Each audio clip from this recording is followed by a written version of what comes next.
Dalam menghadapi persoalan rumah tangga, tak sedikit wanita yang bertindak nekat tanpa memikirkan resiko yang ditimbulkan. Bukannya masalah menjadi terselesaikan, respon menuruti emosi atau impulsif itu justru berpotensi menimbulkan duka hingga mengancam nyawa.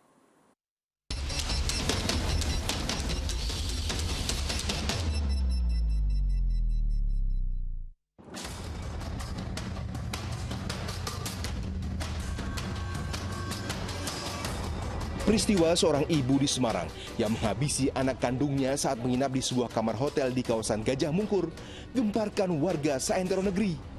Siapa sangka anak balita 4 tahun yang terekam kamera CCTV ini ditemukan dalam kondisi kaku keesokan harinya oleh pihak hotel yang tengah memeriksa kamar. Saat itu, korban ditemukan sudah meninggal dunia di samping sang ibu yang dalam keadaan setengah sadar. Dari hasil pemeriksaan polisi, sang balita tewas akibat dibekap sang ibu korban untuk mengakhiri hidup bersama. Dari keterangan tersangka, bukan semata persoalan tagihan pinjaman online.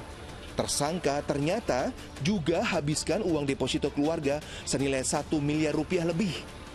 Uang sebanyak itu digunakan tersangka tanpa sepengetahuan sang suami untuk kepentingan belanja online dan liburan sejak tahun 2019 hingga tahun 2022.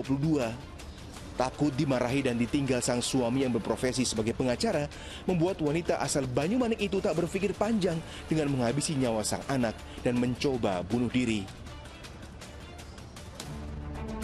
Tindakan nekat tanpa pikirkan akibat juga dipilih wanita bernama Neneng Umayah.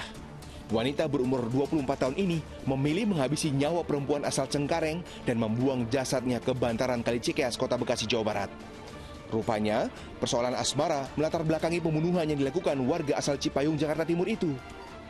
Tersangka menghabisi nyawa korban karena cemburu suaminya yang telah memberi 3 anak itu menjalin hubungan gelap dengan korban.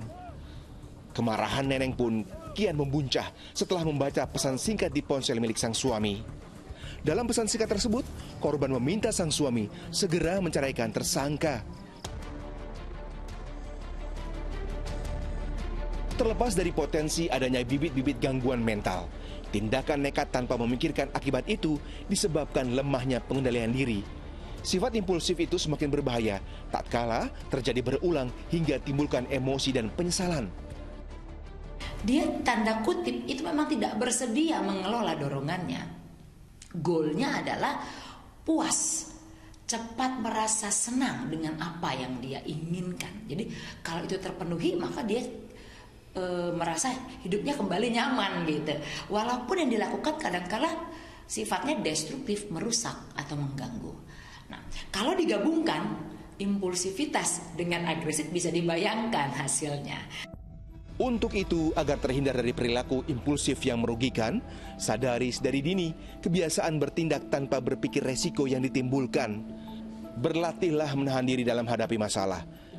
Dan yang terpenting, jadikan keluarga dekat sebagai tempat berkeluh kesah. Namun, jika sudah sulit dikendalikan, langkah psikoterapi bisa segera dilakukan untuk meningkatkan kemampuan berpikir dan mempertimbangkan dampak dari setiap tindakan. Tim Liputan melaporkan.